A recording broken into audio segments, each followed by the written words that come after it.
Good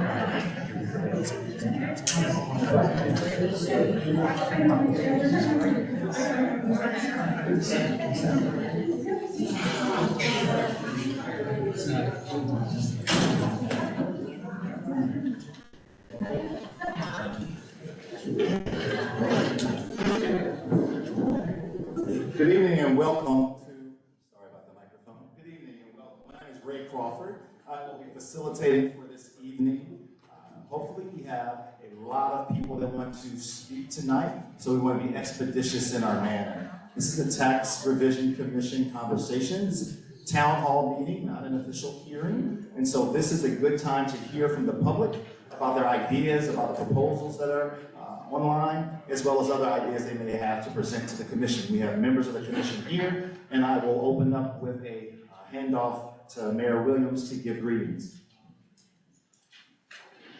So everyone, on behalf of the Tax Revision Commission, welcome to this hearing. We look forward to hearing from all of you. I would just ask you, one, to keep your, because of the number of people we have, to keep your remarks succinct and to the point, and two, I would ask everyone, recognizing that we all have varied points of view that we passionately, I think, hold, that we all give everyone the benefit of the doubt and listen to one another as opposed to opposing one another vocally. So this is a hearing, it's not Olympic wrestling. Thank you.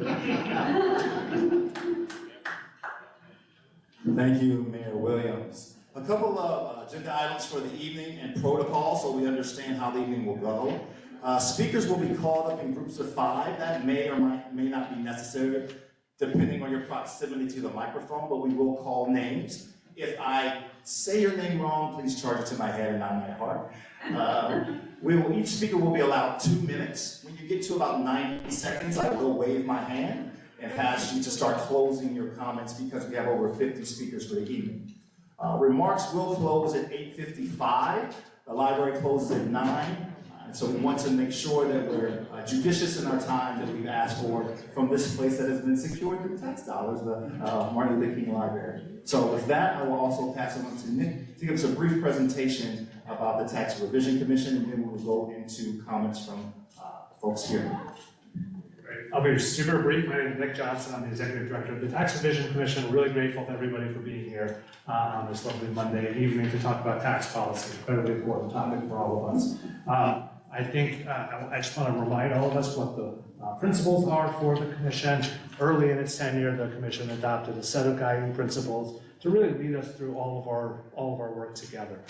Commissioners decided on 3 principles related to our approach. One principle is our work is rooted in data and research. We're really trying to ensure that our recommendations are based on sound research.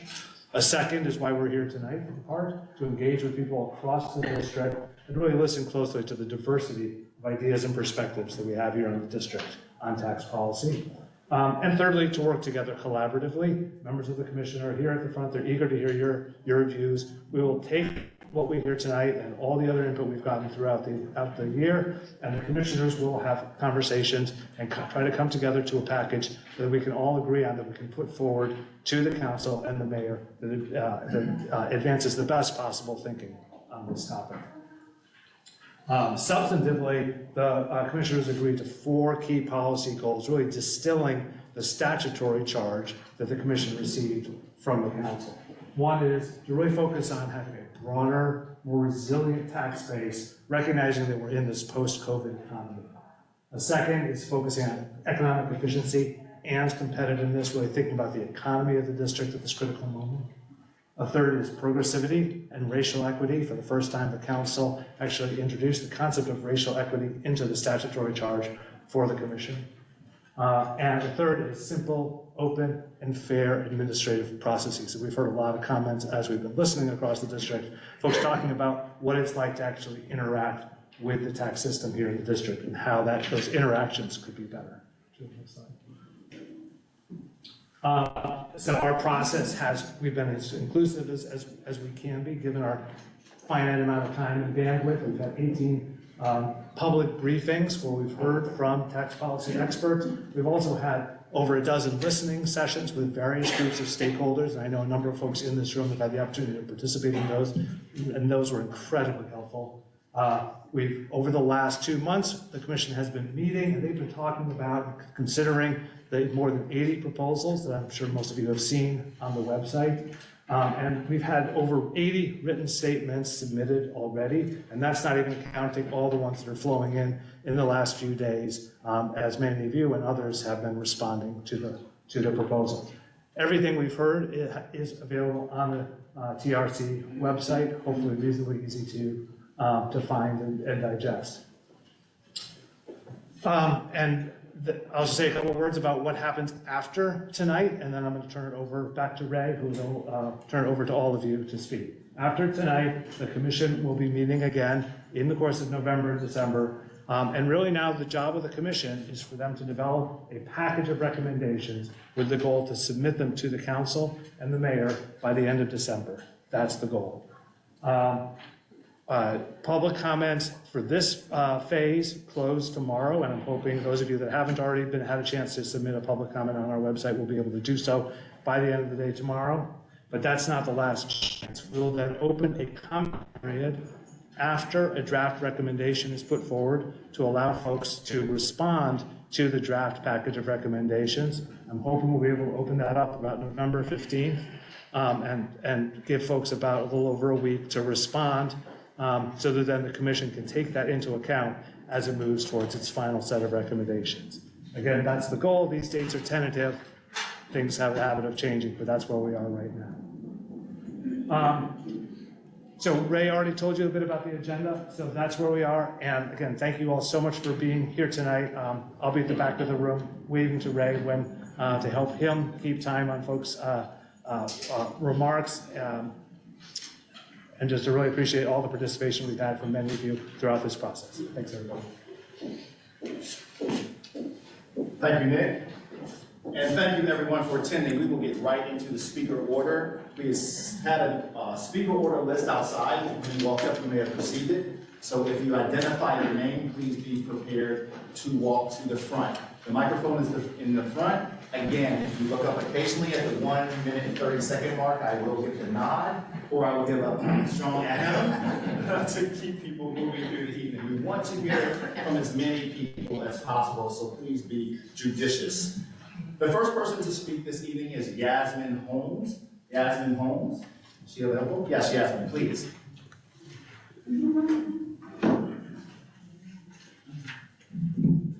Good evening, my name is Yasmin A. Holmes, and I live here in Washington, D.C. I am a single mom of 3 children, all under age 5. I'm currently expectant. I was born in D.C. and grew up in the foster care system. I'm currently a participant in the Mothers Up Guaranteed Income Program, which is operated by Mothers Outreach Network. I'm here today to share my support for the district child tax credit and the financial support for families with children Amendment Act. Those 2 tax credits will provide necessary financial support to parents like myself. I'd like to tell you a bit about myself and my story and why I support a tax credit that will go to parents, including those who are not working. A lot of parents are not able to work outside of the home, including myself.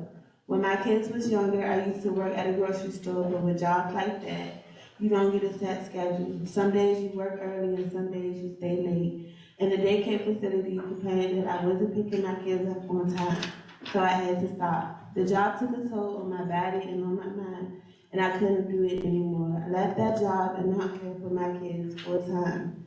I don't have that family support where I can just have mom or dad help me out with the kids. Every single part taking care of my kids is my responsibility. Another reason I think these tax credits are important is that they will not affect the public benefits that a lot of parents receive. For parents who work and receive public benefits, it's always a challenge for them to work without losing the benefits that they need. But getting this money through a tax credit will make it so that parents will not have to worry about losing their benefits. A few months ago, I was able to join the Mothers Up Guaranteed Income Pilot Program, and I'm now receiving $500 per month for 3 years. Because of this program, I was able to move into a house. Thank you so much. She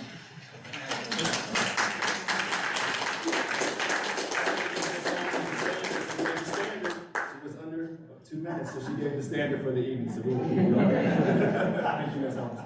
Sophia Ballin Spencer. Good evening, and thank you for the opportunity to speak. My name is Sophia Bolemian Spencer, and I'm an attorney at the Washington Lawyers Committee for Civil Rights and Urban Affairs. I'm here today in support of Proposal FF2, which is to end the suspension of occupation and business licenses for clean hands debt. We were happy to see that this proposal recognizes how difficult it is for low-income residents to pay fines and fees, and how the law harms local small businesses. I would like to address the two arguments against changing the Clean Hands Law presented in the proposal. The first is that this is a current problem that workers are facing. The Clean Hands Law blocks residents from accessing over 125 occupations. We have seen the impact in our own work. One of our DC resident clients, a speech pathologist therapist, has worked in Maryland and Virginia, states that have provided her licenses despite her debt. This is a loss for the DC community because of the great need of Black speech pathologist therapists in the district. 5 of our other clients are street vendors who are unable to work because they accumulated minimum sales tax debt during the pandemic, and then because of this debt, were blocked from renewing their licenses when it was safe to work again. This relates to the second argument against changing the law, which is that the Clean Hands Law does not reduce the incentive to pay fines and fees. For low-income individuals who have debt, like my vendor clients, the Clean Hands Law prohibits them from obtaining licenses to earn the income they need to pay their debt. This creates a poverty trap that makes DC unable to recoup the money that it's owed, and this is a lose-lose proposition. Furthermore, it's an even greater impact for low-income residents of color. The DC Council's Office of Racial Equity reported that Black residents are disproportionately blocked from obtaining licenses and starting businesses, which disproportionately impacts, which leaves them disproportionately impacted by fines and fees. There are other ways the district can extract the payment, such as establishing payment plans or reducing an individual's income. So we support the full elimination of the Clean Hands Law. Increasing the threshold limit to $5,000 would have a dramatic impact on people's lives. Thank you. Thank you, thank you.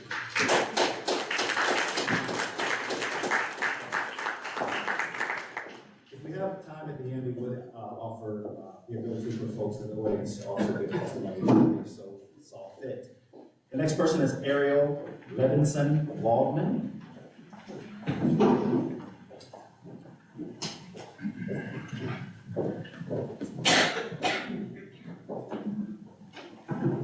Good evening, Ariel Levinson Waldman with Senate DC, Republic Interest Center, headquartered proudly at UDC. We also have offices in Ward 8. I'm here with my colleagues, Stephen Jefferson and Melissa Millar, I'm going to invite on up. It's fitting that we're here in the library named after the great Dr. King, who we lost 2 generations ago as he stood with workers. And the policy that our colleague from the Washington Lawyers Committee, Sophia, was just discussing is actively doing harm to both DC's current workers and those who are trying to get in or get back into the workforce. The proposal FF2 that this commission has, through outstanding work by the commissioners and the staff put together, will go a long way to addressing this. I'm going to turn it over to my colleague Melissa to give you a little more on the policy, and our colleague Stephen, who has been listening hard, particularly with our East of the River client community, as to the day-to-day community impact. Good evening, commissioners and staff of the Tax Revision Commission. I'm Melissa Can you Millar, adjust that microphone? Yeah, feel free. Policy Director for Zedek DC. Our mission is to safeguard the legal rights and financial health of DC residents with low income who are often devastating consequences of abusive debt collection practices and other consumer-related issues. We appreciate the Tax Revision Commission for considering several fines and fees-related proposals. The district leads the region in fines and fees per capita, with non-tax fine and fees revenue accounting for approximately 3% of the district's general fund. Zedek DC and the Washington Lawyers Committee support Proposal FF2, eliminating the prohibition on issuing of occupational and small business licenses to residents who owe debts to the district government and therefore do not have clean hands. We support raising the clean hands threshold to the Commission proposed level of $5,000, which will reduce burdens for individuals, small business owners, low-income residents, and returning citizens 15 seconds. to obtain occupational and small business licensing and improve their ability to pay off and avoid future debts. Other states do not limit occupational opportunities based solely on government debts, and the district should cease this policy. Additionally, we support Proposal FF3 to reduce means of tested district traffic fines. We support You go ahead, before I finish up. We support proposal FF2 to reform late fees and traffic violations, and we, along with legal aid, support FF5 to reform delinquent debts in the central collections unit process. These fines and fees proposals would greatly improve equity by reducing and recalibrating traffic fines and late fees, reforming the payment plan system to make paying debt easier, and reforming the Clean Hands law so residents can access license applications. And we look forward to seeing these equitable proposals moving forward to the DC Council. Thank you very much.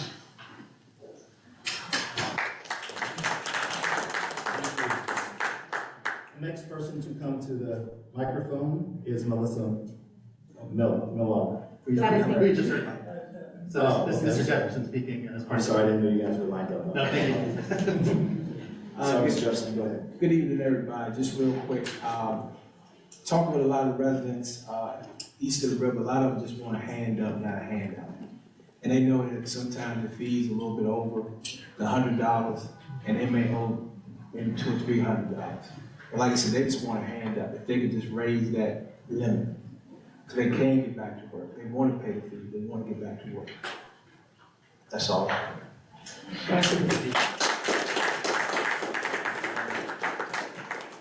apologies for that earlier. I didn't realize that you guys had done a great teamwork effort there. Louis Perwin.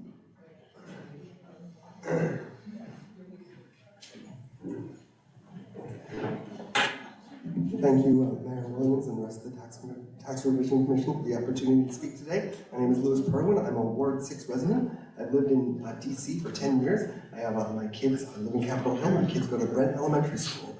I'm originally from New York. I'm the son of 2 investment banker parents. I work at a well-paying job that puts my wife and my combined income in a top 10 percentile of DC residents, and I have 3 trust funds for my parents and grandparents. So I'm a high-income earner, and I want to represent high-income residents of DC who are willing to pay more in taxes.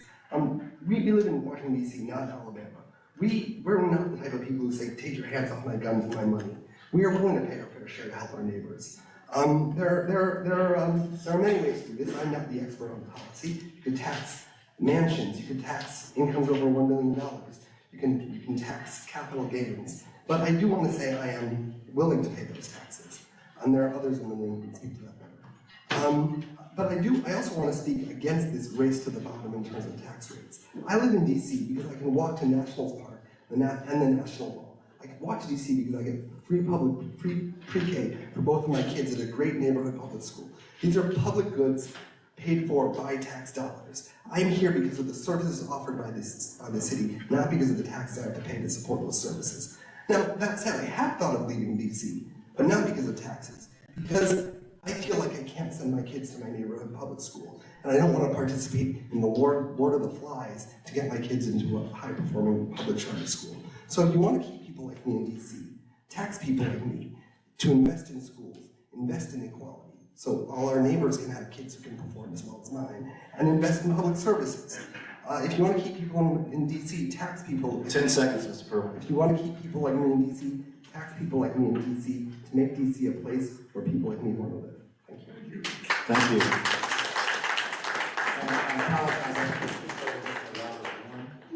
Sir Robert Warren. See that? Thank you.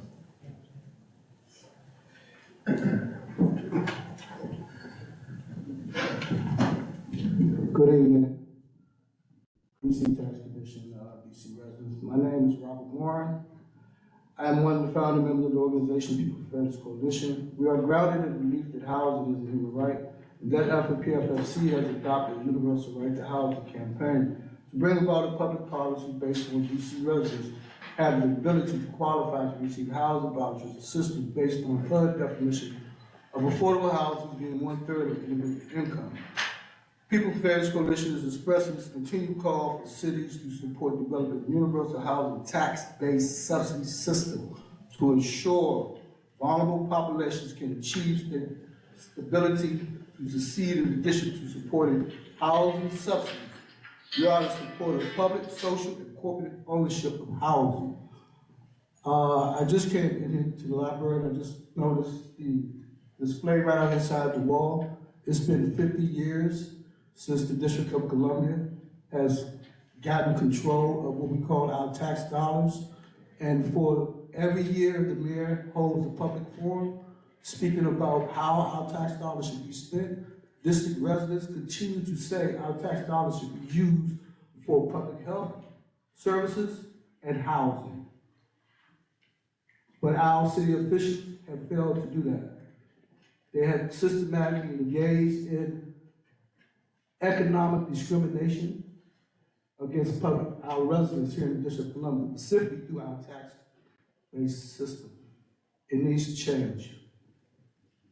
I'm hoping that individuals in the city over the age of 55, that you guys will ensure through our tax dollars that they have the subsidies that they need to be able to live in this District of Columbia with some dignity, where they're not being killed on the streets before they receive a voucher. 10 seconds, Mr. I really would appreciate that. I believe you guys can do that. I believe you guys are going to actually bring about some justice and equity in the system. That's what the city's called for. That is what true equity is. To make sure that, you know, our tax dollars are helping folks to live with some dignity. Thank you. Thank you, Mr. Williams. The next person is Catherine Landfield. Landfield? Good evening, Commissioners. My name is Catherine Landfield, and I work with Fair Budget Coalition. The DC tax system is very important to Fair Budget's work, advocating for a racially equitable budget that builds a DC where all residents can thrive. The tax system is a major driver of economic inequality and the racial wealth gap. It funnels benefits and protections of wealth upwards to those who are already very well off and overwhelmingly white. Not requiring the wealthiest residents to pay their fair share results in the underfunding of essential investments in Black and brown, working class, and poor communities who are also overburdened by DC's regressive revenue strategies, such as a flat property tax rate and fines and fees. Policy proposals that Fair Budget strongly supports include the following. Sorry, I'm getting with the program reading off my phone, but it's a little weird to do like this. Lifting tens of thousands of DC children out of poverty through a DC child tax credit. Significantly strengthening Schedule H to address the housing affordability crisis and pairing it with a higher property tax rate on the highest value mansions and homes. Decreasing the exemption for the estate tax and eliminating the stepped-up basis at death. Raising the tax rates of the highest income earners, particularly those earning well over $1 million. Increasing the tax rate on realized capital gains, and introducing a business activity tax. We also strongly oppose all proposals that give tax cuts and poorly targeted subsidies to wealthy corporations and individuals. We specifically oppose cuts to the corporate franchise tax, hefty benefits for wealthy states, and tax incentives for investors to move to the district. Thank you so much for this opportunity to speak with you. Thank you.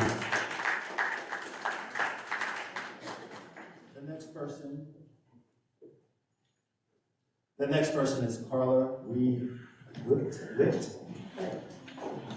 Ms. Reed Witt. Hello, my name is Carla Reed Witt. I grew up in Ward 8 and I've lived most of my adult life in Ward 7. In Ward 7 and in Ward 8, we live in a food and pharmacy desert. Although we pay taxes, we don't benefit equitably from the tax dollars we contribute. Our city has not prioritized our access to these basic services, and we pay a cost for that in time, money, and convenience.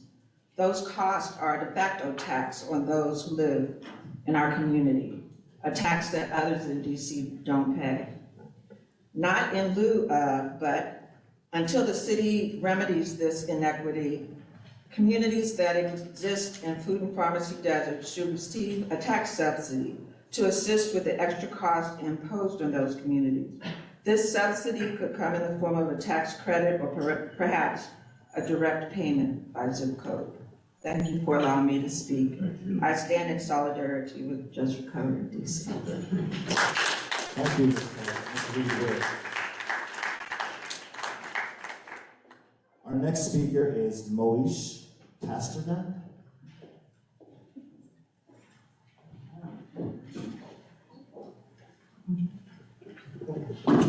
Mr. Pasternak. Good evening. Thank you for the opportunity. My name is Mo Pasternak, or Moshe. No worries. I'm a Ward 2 resident, supporter of the All in DC campaign, and a volunteer with Jews United for Justice. DC has some of the most extreme inequality in the country between rich and poor, and also between Black and white residents. An Urban Institute study found that white households in DC have a net worth 81 times greater than Black households. Our tax system is one of the plethora of drivers of this inequality, and I believe that the Tax Reform Commission has an obligation to propose a system that will address this injustice. Right now, DC taxes residential property at a single rate, meaning that I, as an owner of a lovely DuPont Circle condo, pay the property taxes at the same rate as someone who owns a small studio far away from public transit or other amenities. DC has 7 brackets for personal income tax, and we recognize the benefit of progressive taxation for income, and even commercial property has 3 brackets. Additionally, I benefit from the homestead deduction, which is a flat deduction rather than a sliding percentage, which would be another way to address racial disparities. By raising taxes on expensive condos and mansions, the district could raise tens of millions of dollars in revenue and impact tax bills for just a small group of well-off residents. I'm here to ask you to raise my taxes. I make this ask with confidence that the marginally higher taxes I would pay would not materially affect my quality of life. In contrast, the investments we could make would be life-changing. By making the wealthy pay their fair share, DC could fund a local child tax credit. Most households in the district report using federal child tax credit payments to pay for basic needs like food, clothing, rent, utilities. In contrast, the larger 401k contributions I make because of my unduly low property tax bill. Other uses of the increased revenue that I support include a larger ERAP program to aid struggling families and an enhanced investment in the Department of Human Services to help end chronic homelessness. We need those at the top to pay their fair share so we can help more families put food on the table and lift people, especially children, out of poverty. We won't reach our goal with a single policy, but I hope we can make progress together. Thank you for your time and consideration.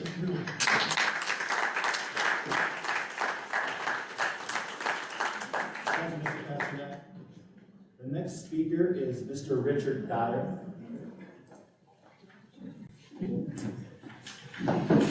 Thank you very much. Members of the commission, thank you for the opportunity to speak tonight. My name is Richard Dyer. I'm the president and general manager of WUSA 9 TV, your CBS affiliate here in Washington, D.C.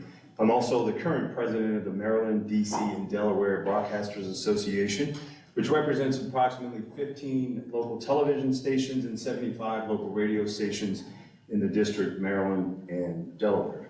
On behalf of the association's member stations and the entire local journalism community, I'm here to convey our strong opposition to the Tax Revision Commission's consideration of Proposal SE1, the proposal that considers taxing digital advertising services.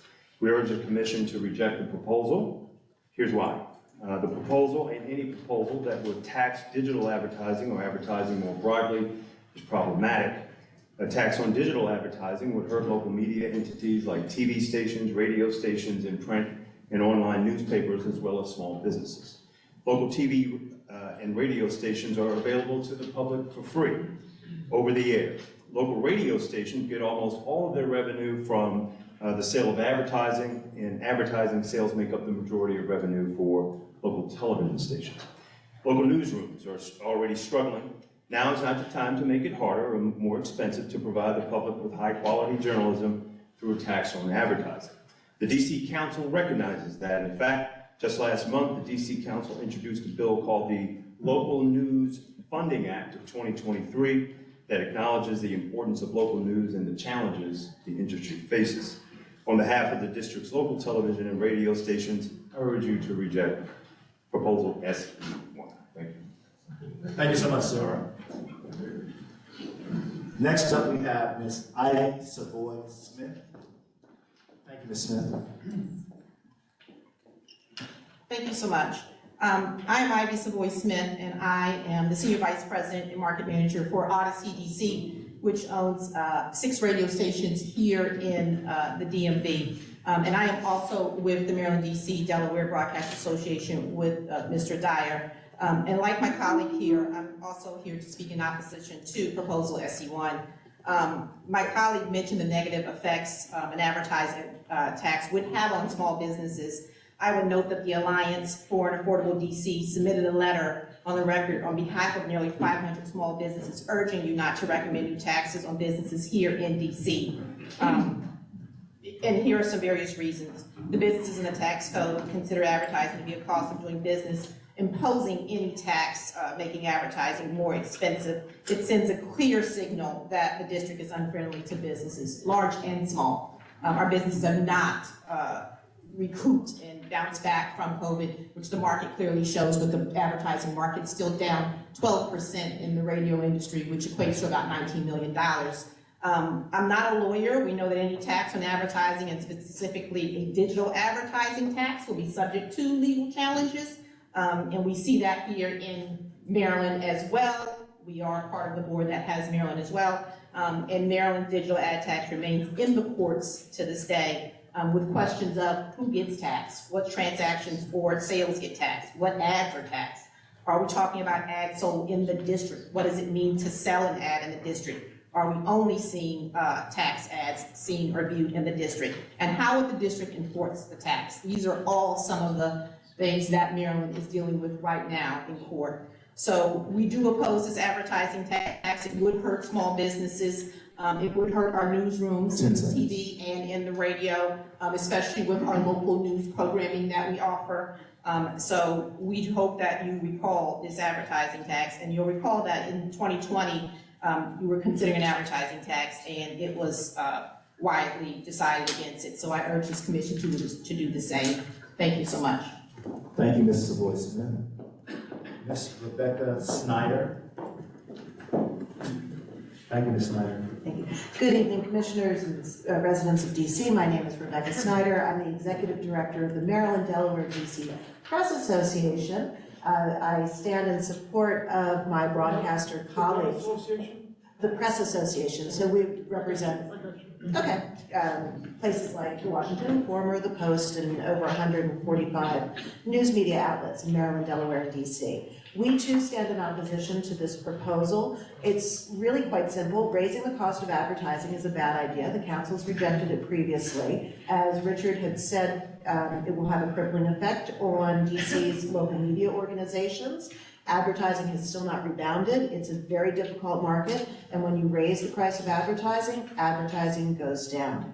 As Ivy shared, it will be disastrous for small businesses, but also charities. News media often does pro bono advertising, and the economics of that would have to be evaluated. And advertising service providers are not going to, we'll just pass this tax on to consumers and to businesses, making those advertising budgets stretched unbelievably more difficult, in a more difficult way. One survey or one study said that about 55% of the tax burden on digital advertising gets passed on to consumers. So it's not just businesses, it's people buying the products and services from those businesses, DC residents.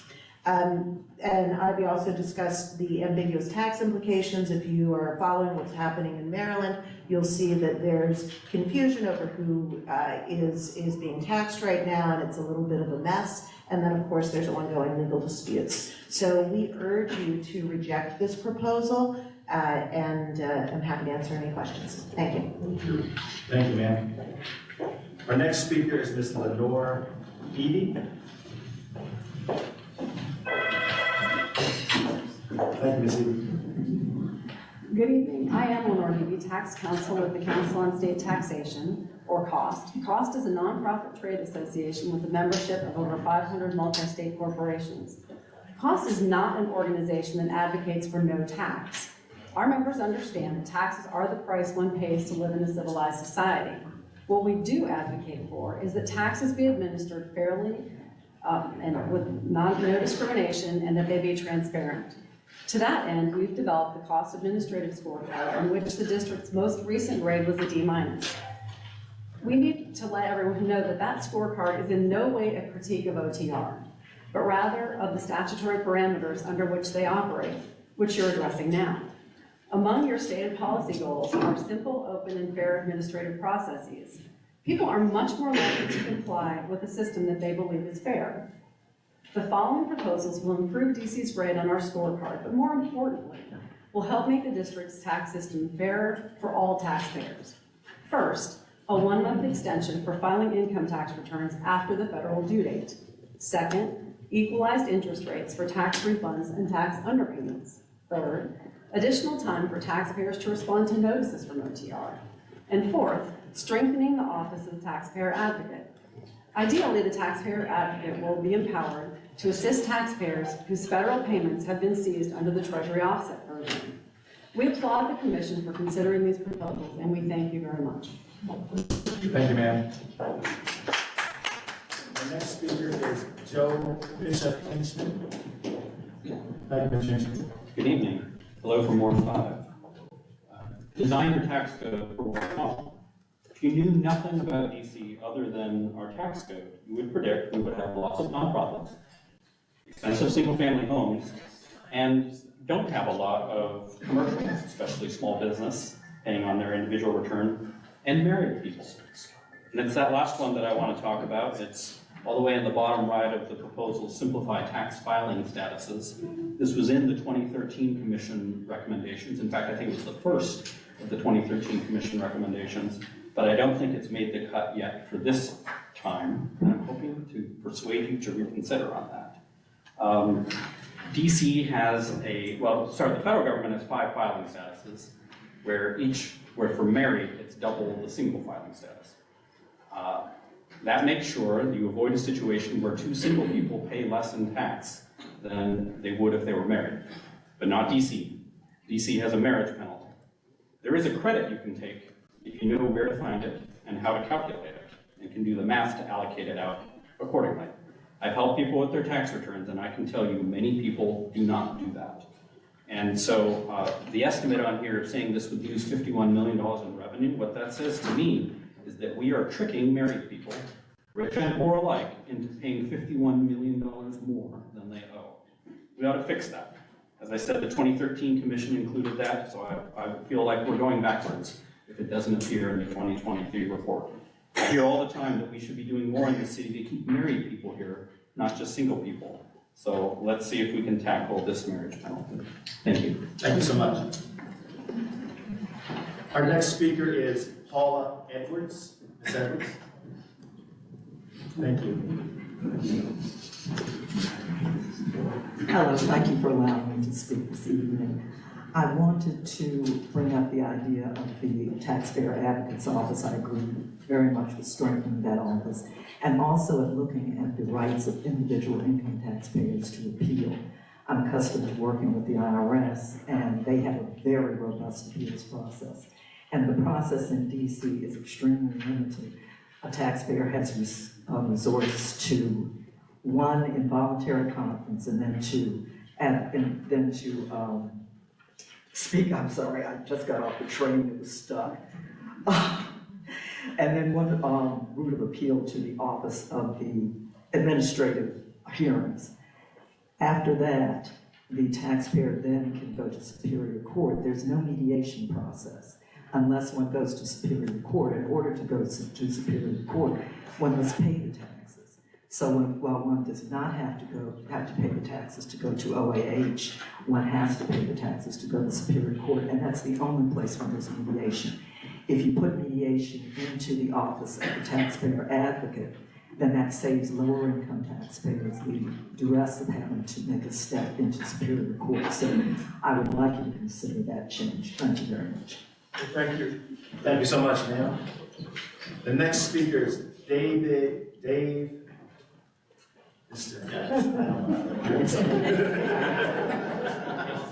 Hi, good evening. I'm Dave Chandrasekaran. I'm a 19-year Ward 1 resident, and I'm here representing Just Recovery DC.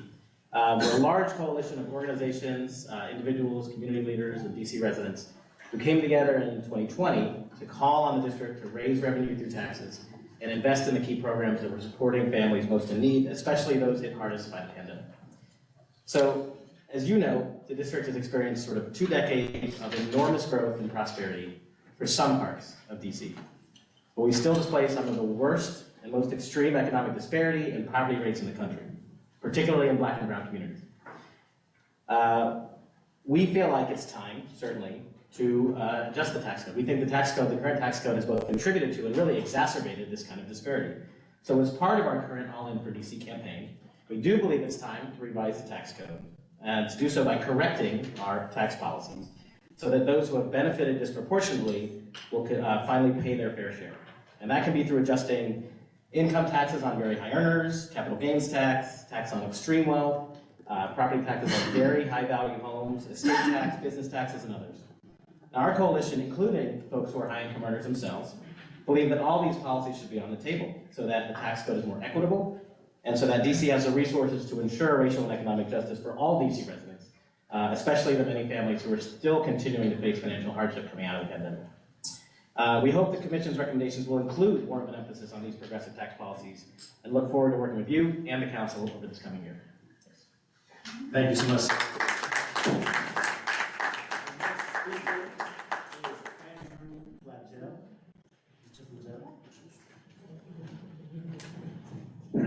It's flagel like a flatbed. Flagel's not so bad. Thank you, Commissioners. The Consortium of DC Universities includes over 20 institutions and over 400,000 students. Our members provide thousands and thousands of employment opportunities to DC residents. Our students from the district receive millions of dollars each year in financial aid, and our students, faculty, and staff contribute thousands of service hours to DC schools and other worthy causes. Of course, thousands of our alumni remain here after graduation, contributing to the local economy as employees and residents. In contrast to our exemplary track record of service, our universities have limited funding and less support than other regions. Our institutions have lower per student endowment than most major metropolitan areas, but nevertheless offer highly competitive salaries and benefits and some of the most supportive financial aid packages in the nation, without the financial support typical in other cities. We are at an especially precarious time. Demand increased steadily for financial aid as well as student health and counseling, even as the demographic cliff for enrollment looms large. At many of your local universities, more than half of the students are on Pell Grants, and nearly all of our students receive some level of financial support. At the same time, costs of maintenance skyrocketed while market shifts decreased funds from endowments. Our members have only two options to address new costs: cut salaries or cut financial aid and student services. At best, some proposals incentivize placing more employees out of the district, and we can see in the massive university layoffs in Chicago the very real risks we face.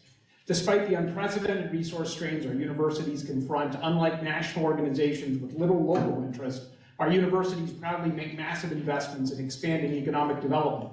We are addressing food insecurity and building affordable housing and exploring models for more. We expanded our partnerships for reducing crime and violence, and we partnered with DC schools to expand workforce pathways for our most vulnerable residents, such as our investment in early child care.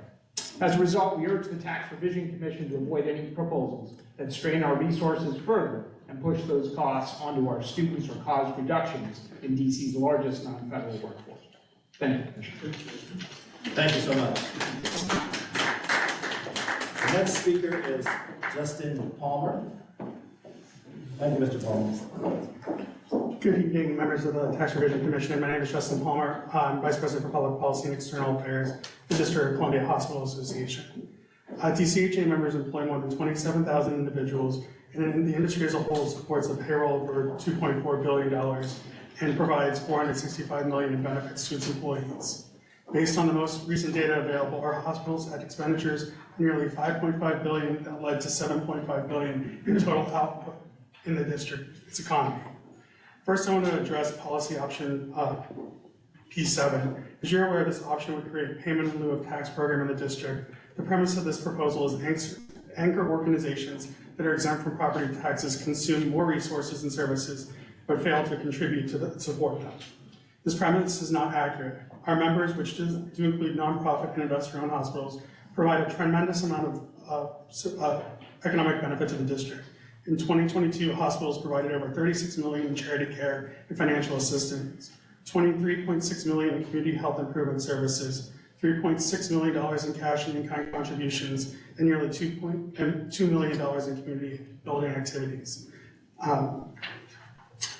Overall, in the 2022, hospitals collectively paid over $27 million in various taxes and fees in the district. This includes $13.7 million in provider fees to support rates and access for Medicaid and Alliance beneficiaries, as well as $11.3 million in sales and property taxes. I would also like to address policy option B4. DCHA would like to express concerns with this policy option as well. During a time when we are seeing increasing vacancies in the commercial sector, I do not believe this is a time to increase taxes on employers that might further incentivize telework and discourage employee investments by DC companies. Thank you for letting me testify. Thank you so much. Next up, we have Mr. Kevin Ray. Kevin Redden, principal at Pulse Advocacy, and here tonight on behalf of the DC Chamber of Commerce and the hundreds of businesses it represents across the city. 3 quick thoughts for you. First, for reasons that are practically ripped from the headlines, this is not the time to impose significant new tax burdens on businesses or residents. Second, the Commission is considering a few proposals that are significant, they're also novel, have not been widely adopted outside the district, and we would ask you, when you consider those proposals, to adopt the adage of the law of unintended consequences and to treat those ideas with some skepticism. And third, and finally, and most importantly, capital and labor are drawn to jurisdictions where they are treated well. And indeed, they tend to flee from or are dismissed from jurisdictions where they are not.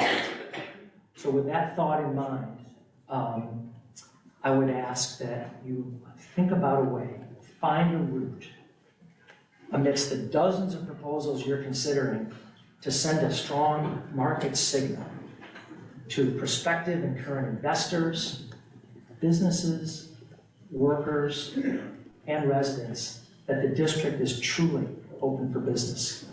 Thank you. Thank you, sir. Next is Leslie Conroy.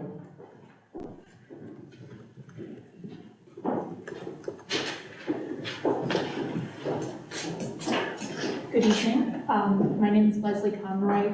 I'm a landscape architect and a small business owner in Ward 1, and I wanted to talk about the SE2 proposal to raise the sales tax from 6% to 7%. I'm a representative tonight for the Potomac chapter of the American Society of Landscape Architects, which is about 400 practitioners currently practicing in the District of Columbia. And we would like to come out against the increase from 6% to 7%. We are the only design profession and the only licensed profession in the District of Columbia that is subject to sales tax. And so firstly, we approached the commission about recommending that we no longer be subject to sales tax. Secondly, we would like to come out against the increase of the sales tax specifically for our profession because it's an undue burden that no other design professions or licensed professionals experience in the district. This makes us at a competitive disadvantage with Maryland and Virginia particularly. There are multiple landscape architecture firms that have not set up shop here because the tax structure is too complicated, and frankly, it takes up a lot of my time as a sole practitioner, business owner located in the district. So if you don't know that much about landscape architects, you can look directly outside. A wonderful landscape architecture firm has designed the green roof here, and on a typical building project, that would be the only design services that would be subject to taxation. So I would like to ask you to reconsider this proposal, and I thank you very much for your time. Why are landscape architect services subject and others aren't? You know why? It kind of relates back to like some point in the late 80s where landscape architects were not a licensed profession. In 2017, we gained licensure, but we have all of the burdens of an unlicensed profession and all of the burdens of a licensed profession now. So I think it was a clerical error, but it is something that continues to bog us down in the way we run our businesses. Thank you for your question, I appreciate that. Thank you. The next speaker is Mr. Andrew Shapiro.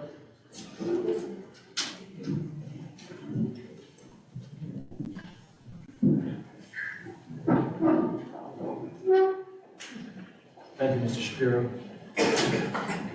Hi, and good evening. My name is Andrew Shapiro, and I am speaking as a 23-year DC resident, a longtime hospitality worker, and a current small business consultant that works with hundreds of businesses across the district.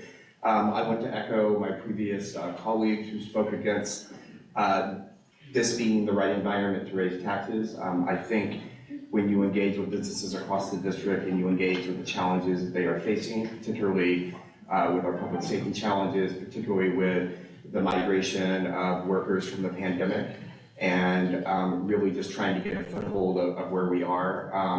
The last thing we really need on that end is, from the top end, to start increasing taxes on the types of people that are both very supportive of businesses, are very supportive of the neighborhoods where we have a lot of businesses that are struggling, and are very supportive of just really overall keeping our tax ecosystem healthy. I think at this juncture, that's a very important consideration, because we definitely need high income tax earners to support what we are trying to do overall, and a lot of these proposals, while they are good intentioned and well-natured, really, when you consider, is this a place that I want to move to, as we are trying to bring in new residents as well, we are not signaling in the right ways, in my opinion.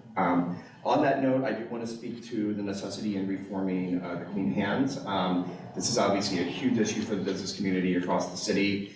It's a massively unnecessary burden. $100 could be one parking ticket, it could be one running a stop sign, and then all of a sudden you are in a whole mess of problems. I think we know that on the small business end, this is very burdensome, and it's really a challenge that opens up a whole can of worms for the types of business owners that have the least access and knowledge of the system that they're trying to deal with. So thank you very much. Thank you.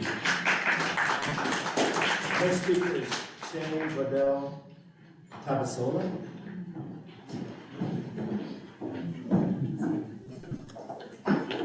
Hey, good evening, Commissioners. My name is Jay Waddell Tabasola. I'm Vice President of Government Affairs at the Restaurant Association Metropolitan Washington. It's a pleasure to have an opportunity to further address you with some comments tonight. There are two issues I wanted to in particular lift up. And the first is that it is well overdue to bring the district meals tax in line with the region to boost competitiveness. Dining in the district is more expensive than ever, we all know that, and that is in part because at 10%, the district's meals tax is far and beyond higher than any other region. Arlington at 4%, Alexandria at 5%, Montgomery County at 6%, Prince George's County at 4%. The Washington Business Journal reported today that 1/3 of restaurants in DC are experiencing declines in sales and customer traffic from last year. And that's due in part because of inflation and because it's so expensive to dine out. There was a survey of DC diners done over the summer that found 50% of diners eat at home more often because of how expensive it is to eat out. 1/3 of diners said they eat in Maryland and Virginia more. These hurt all restaurants, but they in particular jeopardize our neighborhood, local, independent restaurants that we love so much. Given the historic roller coaster we've been on inflation, I think it makes a very strong case to take a second look at the district's meals tax and bring that back in line. The second is it's also time to prohibit spike fees on sales tax, and I've talked with a couple of folks about that in particular. Restaurants and retail are one of the biggest tax collectors in the district, and we get to pay for that. We pay 2.5% to banks that are out of state for that privilege. Given the central role that restaurants play in supporting district revenue and essential services, ending swipe fees on sales tax is not only fair, but it's equitable policy. Last thing, which is something I brought up the first time we met, really hard to hear some of the people here call for clean hands reform. I believe regulations are never apolitical or ahistorical, and clean hands is certainly a case of that. Thanks so much. Thank you. Thanks so much. Our next speaker is Eduardo Serafin. Thank you, Commission, for the opportunity to speak tonight. My name is Eduardo Serafin, and I am a solidarity organizer of DC Jobs and Justice. DCJBJ has a long history of fighting for fair and accountable workplaces in Washington, D.C., where we've worked to pass a combination of laws to protect workers from wage theft, including DC's minimum wage law, paid sick and safe leave, and the Wage Theft Amendment Act. We have also written and published 2 detailed reports about tipped wages and wage theft in the restaurant industry. I'm here to express my strong opposition to Proposal SE7, which would allow restaurants to add tax-free service fees to their bills. This change would be detrimental to consumers and workers, and it would undermine the principle of fairness and equitable taxation. First and foremost, it is essential to acknowledge that there is no guaranteed benefit for workers and consumers under this change. Workers already experience wage theft because of the opaque nature of tipping. Service fees do nothing to solve this issue. In fact, unlike tips, businesses are not required to share these fees with their employees. Therefore, there is a real risk that workers may lose out if patrons reduce their tips in response to these service charges.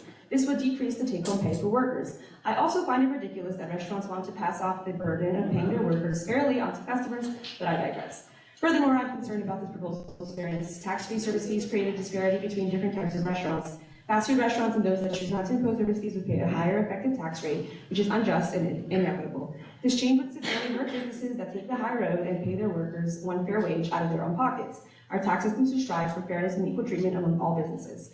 Lastly, the proposal's benefit largely goes to non-residents. It is estimated that 43% of the benefit from the restaurant tax cut would be exported to commuters and tourists. This tax break is intended to support local services, and reducing it disproportionately benefits those who do not contribute to the local tax base. In conclusion, I urge the Commission to reject the proposed change to allow tax-free service fees in restaurants. It raises issues of fairness and will not provide tangible benefits to workers, consumers, or residents. Our tax policy should prioritize equity, transparency, and the well-being of our community. Thank you for your time and consideration. I strongly encourage you to reject this proposal.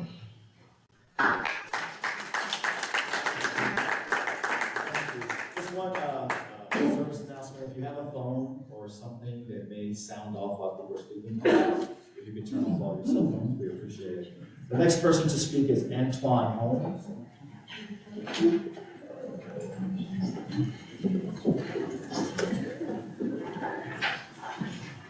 you, Mr. Holmes. Oh, thank you. Good evening, everyone. My name is Antoine Holmes, and I am the ANC Commissioner for Single District 7C07 Deanwood and the Chair of ANC 7C. I come before you this evening to discuss the improvement of the tax code to allow for state income tax deductions for contributions for the DC 529A Achieve a Better Life Experience ABLE account. The purpose of the DC ABLE account is to help people living with disabilities pay for qualified expenses that improve health, independence, and quality of life. It is also provides another additional measure of financial security. The tax advantage saving account does not affect eligibility for government assistance programs if the account balance is below 100K. The annual contribution limits for the ABLE account since 2022 is 16K. Currently, there is no tax deduction for contributions for the DC ABLE account, while neighboring jurisdictions such as Virginia and Maryland allow for $2,000 and $2,500 per contribution respectively. South Carolina allows for the full annual contribution limit to be deducted. My request is to challenge this group to create a tax code modification that allows for the full annual contribution to be deducted, similar to South Carolina's ABLE account program. Individuals living with disabilities and their families need and deserve incentives for long-term planning, and the same way families are rewarded with tax deductions for contributions for their children's 529 college savings account. Thank you for this recommendation. Thank you so much. The next speaker is Alex Baca.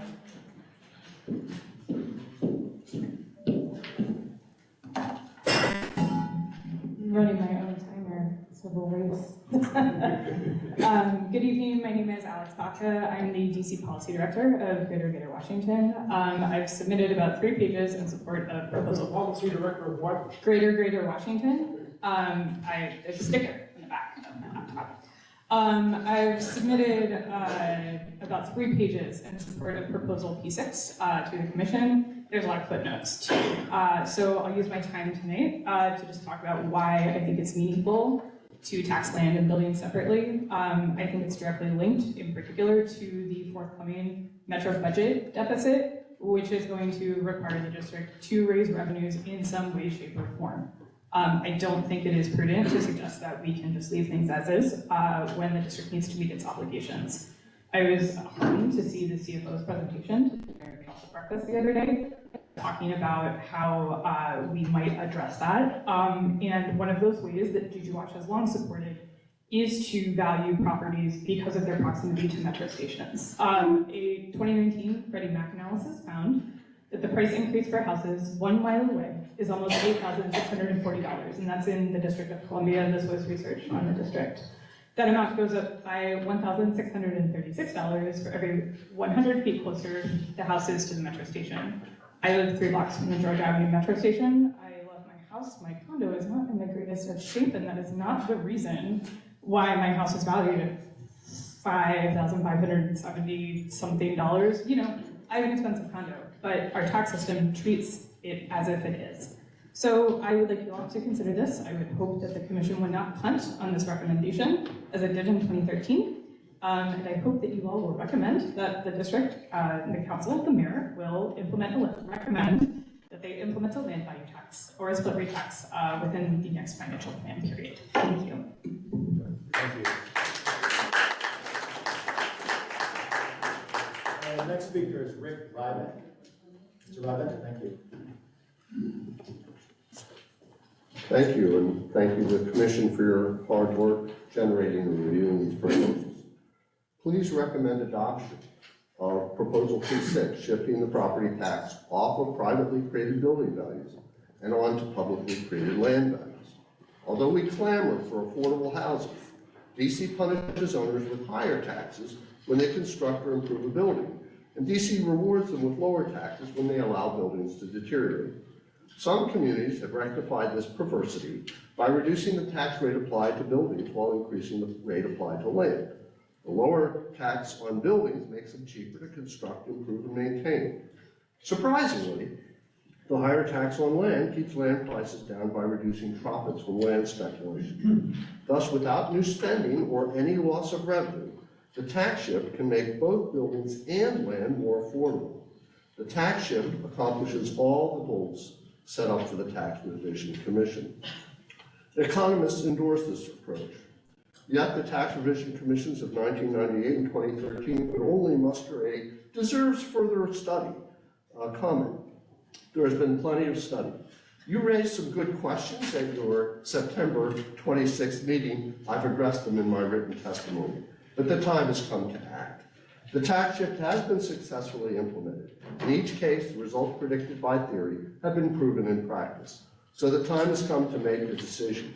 Are you going to pretend that we don't understand the adverse impact of the property tax on affordable housing and jobs? Are we going to look the other way as transit-induced land values provide windfall profits to wealthy owners while Metro goes broke? Please endorse P6 to turn our upside-down property tax right side up. Let's reward those who build, improve, and maintain housing, and let's get the owners of prime sites to pay their fair share for the enormous benefits they receive from public infrastructure. Thank you. Thank you, Mr. Robert. The next speaker is Paul Valerie.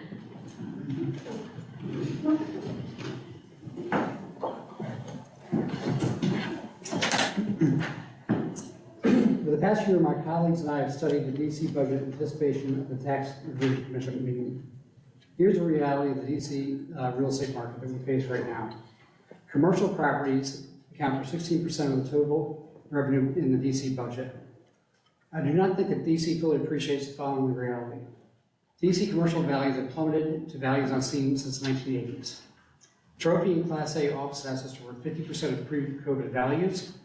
B and C assets are down approximately 75%, which is less than the land value assessments.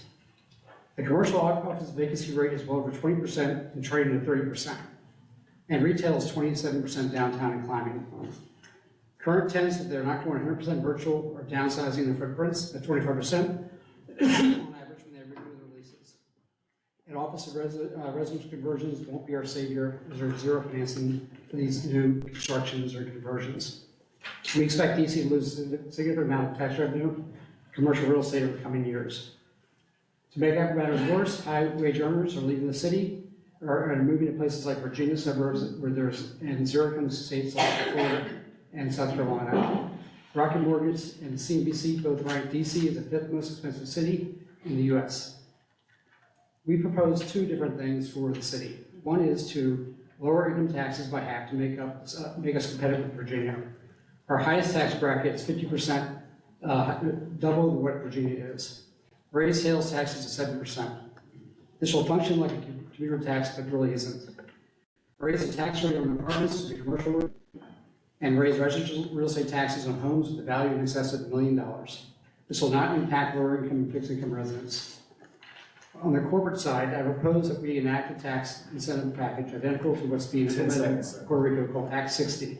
Act 60 has been an overwhelming success. Companies that moved to DC for 15 years will pay a 4% flat tax, get a tax exemption for capital gains taxes, 75% abatement on real estate taxes, and a 50% abatement on licensing taxes. If we have a fighting chance in DC to attract residents and corporations, these need to be implemented. Thank you. Thank you, sir. Next to the microphone is Caitlin Peter. Ms. Peter, thank you.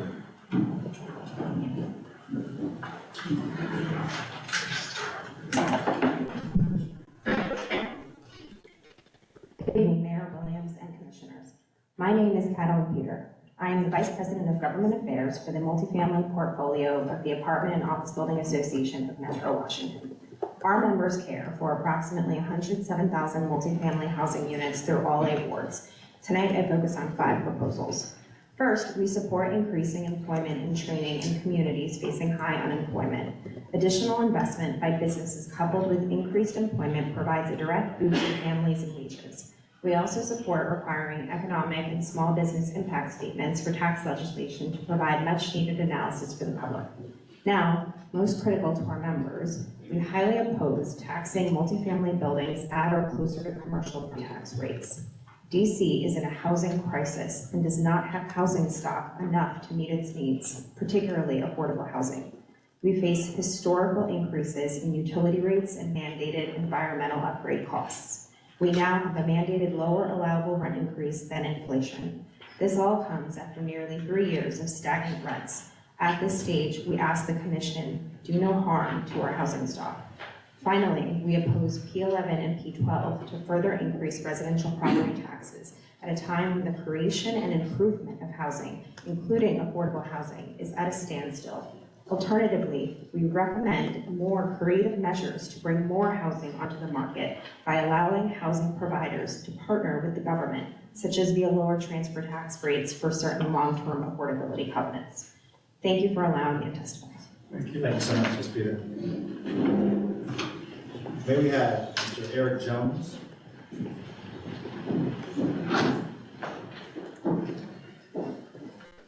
Thank you, Mr. Jones. Thank you.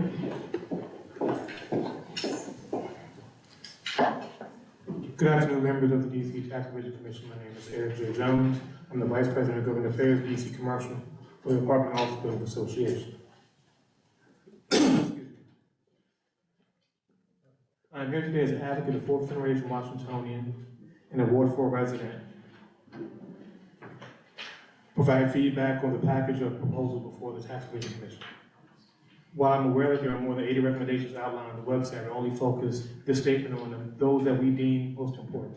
For the sake of this organization, I will focus my testimony in 2 areas: overall tax policy and commercial real estate.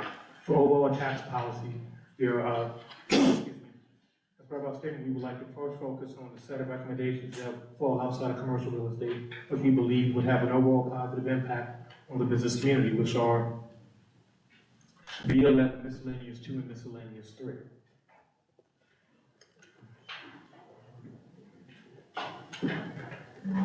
Recommendations for commercial property.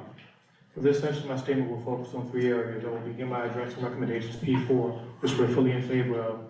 Then we go to P1, which we believe needs some tweaking, but is not fully ready to go. And last but not least, there are 3 sections where we adamantly against. Those are P2, P5, P6, and P8.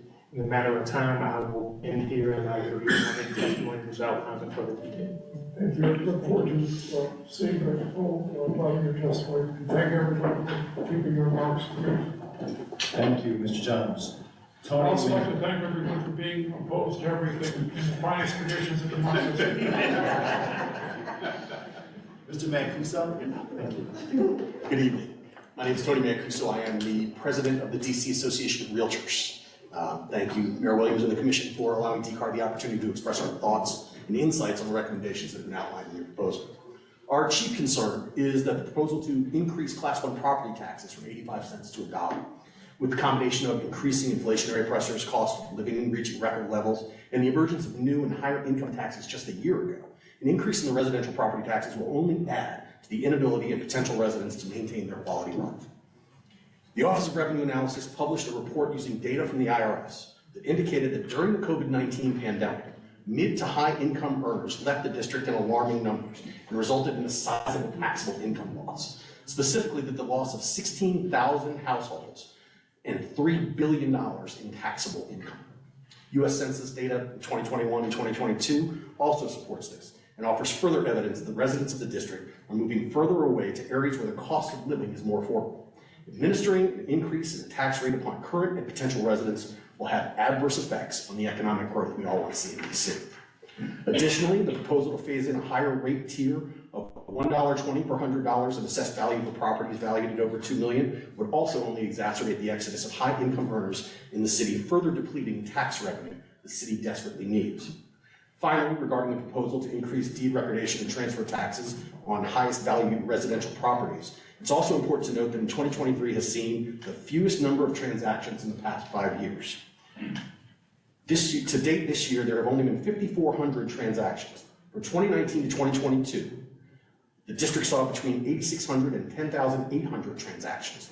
These figures are clearly concerning, as the housing market is one of the main economic drivers, and efforts to increase taxation on single-family homes would be a mistake if it hampers the transfer of properties. Any movement in the housing market is stalling, and raising the already high deed recordation and transfer taxes will not assist in the resolution of this issue. In fact, it will only exacerbate.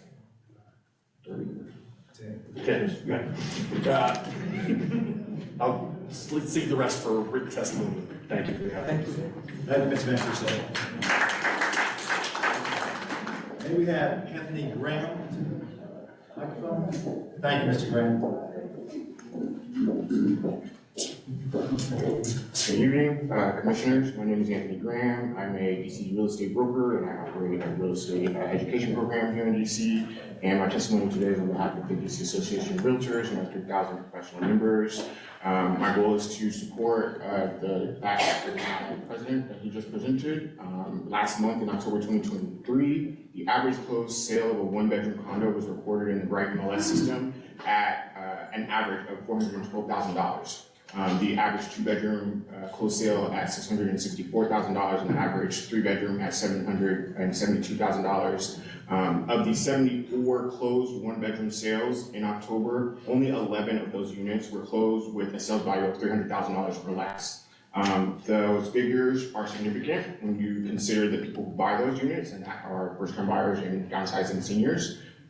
Our entry-level or mid-career DC teachers, police officers, and firefighters earn roughly $74K a year when you average their salaries against each other, and that equals a buying power of roughly $210,000. And so due to programs such as HPAC, EHAC, and then the other cost of living aids that our first responders earn, they are able to qualify for a $412,000 mortgage.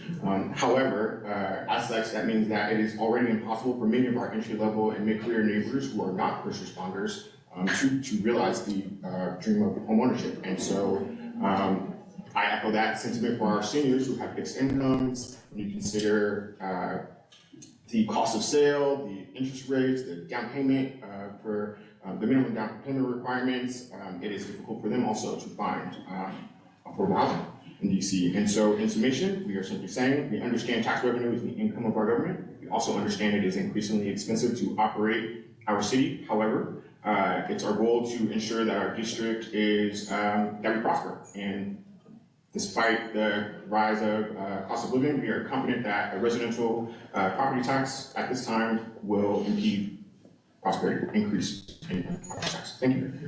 Thank you, Mr. Graham. Here we have Richard Lake. Thank you, Mr. Lake. Good evening, Commission. I am Richard Lake, the current president of the board of DCBIA and the chair of the Developer Roundtable, and also served as the co-chair for the Washington, D.C. Economic Partnership. While many others will discuss the proposed changes to taxes outlined in the handout, I would like to focus on the proposal of taxing multi-family buildings more like commercial properties. I believe that this is ill-advised. Currently, we are facing a demand problem, which has led to extreme reductions in market values within the real estate community.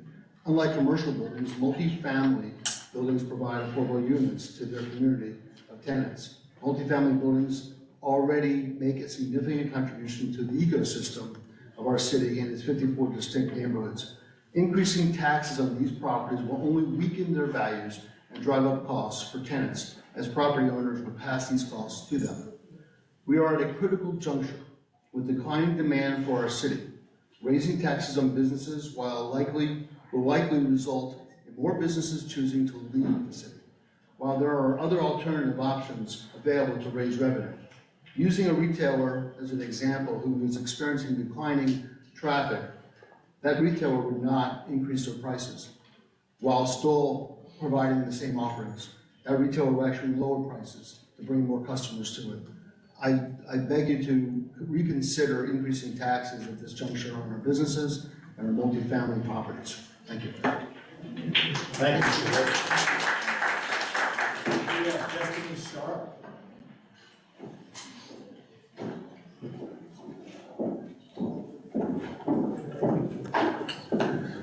Good evening, Tax Provision Commission. My name is Destiny Sharp. I'm the Health and Equity Organizer with Fair Budget Coalition, and we have the honor and pleasure of leading and steering the All In for DC campaign, a tax system for DC, also formerly known as Just Recovery DC campaign. And I am here today because on behalf of our two coalitions and low-income DC residents, I would like to let out a sigh of relief. Whew. We finally have gotten to this important moment. And I urge you to raise taxes on the highest income earners in DC. The tax code in DC is progressive, but it operates under a regressive lens, thereby contributing to high equality for Black and Brown residents in DC.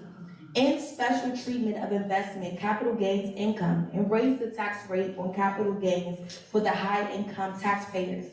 I was honored to host 3 tax justice teach-ins last month, where 20 DC residents learned about the tax system and their need for the wealthy to pay their fair share so others can get what they need, like housing and healthy food. We are nowhere near close to a Just Recovery DC. I watched in 2021 how DC was able to tax 4% of DC's wealthiest residents to raise revenue to support residents struggling during the pandemic, and it truly helped many child care educators that I know personally. Please fight for us. This is what we need and what we want.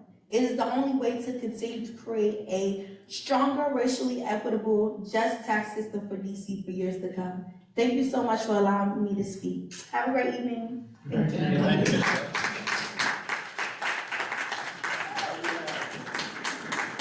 We have Michael Wilkerson. Michael Wilkerson? No. Carl Bergman. Thank you, Mr. Bergman. Thank you. My name is Carl Bergman. I'm here to support proposal II-14, which is a tax simplification idea that I read as requiring federal status conformity, filing conformity, as Maryland and Virginia require.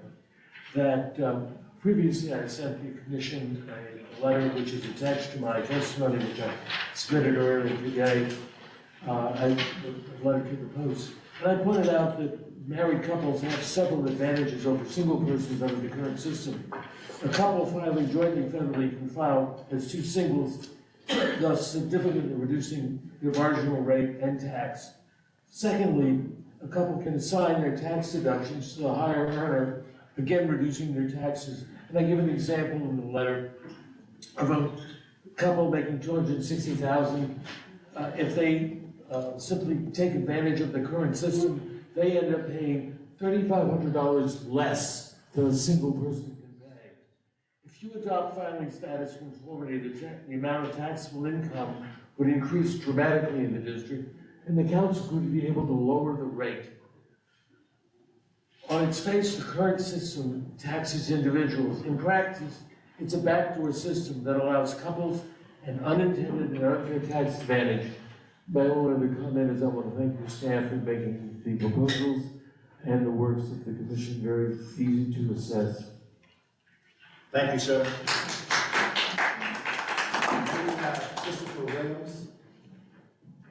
Mr. Williams, thank you. I have several concerns and proposed revisions. The commission did not work with the mayor's Office of Racial Equity. That concerns me immensely because equity experts have not reviewed the proposals, particularly under the racial equity theme. That really should change going forward. DC is one of the wealthiest US cities. The commission is proposing many tax increases, but immense wealth has not translated to meaningful gains in social and racial equity. DC routinely wastes taxpayer money. The commission should consider yearly taxpayer rebates to disadvantaged populations or nonprofits where the district cannot drive down disparities. The individual income tax rates should create two taxable income brackets from the range of $60,000 to $250,000 into two brackets. Individuals making $60,000 versus $250,000 are in starkly different economic positions. I oppose the tax on multifamily buildings as written. It should keep current property taxes for affordable buildings with 70% or more of households at 60% AMI, MFI or below. Otherwise, landlords are likely to pass on these costs to residents, increasing rent burden. Economic mobility is challenging for DC residents, particularly transitioning from public and subsidized housing to self-sufficiency. The tax code should reduce the tax burden associated with moving towards self-sufficiency. TIFs are self-serving for the rich, as we saw with the war. TIFs have enabled developments to divert property taxes away from the general budget 10 seconds, sir. in order to subsidize their own development. Renegotiating DC's TIFs, as we see with other cities, would be a major source of revenue and right-size injustices. Thanks. Thank you very much. And we have Liz DeVos. Thank you, Mr. DeVos. Thank you. Good evening, Commissioners. My name is Liz DeBarros. I'm the CEO of DCBIA and a longtime Ward 7 resident. Thank you for the tremendous work the Commission has done to date and this special opportunity to participate in this town hall. As you know, DCBIA is the lead organization solely focused on development in the District of Columbia and all neighborhoods that make up our great city. There are a total of 13 proposals DCBIA will comment on. In the interest of time, we have submitted full analysis to the Commission for your consideration. Other DCBI colleagues will highlight specific proposals in more detail tonight. Our intent with these recommendations is to ensure that the district remains a competitive place to invest through all market conditions to ensure a thriving economy that funds support services. We strongly support Proposal P1 to decrease all three commercial tax rates using option A of the proposal.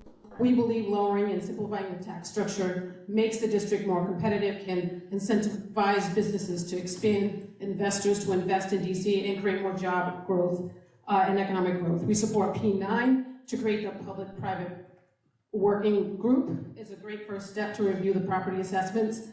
We suggest that P5, the economic interest provision, be part of this discussion. With approximately 41 conversion projects planned or under construction right now, we support Proposal P4, and specifically ask to lower the tax rate while buildings are under construction and allow buildings that are seeking to move from commercial to residential classification the opportunity to change their classification early in the development process so these can meet city goals.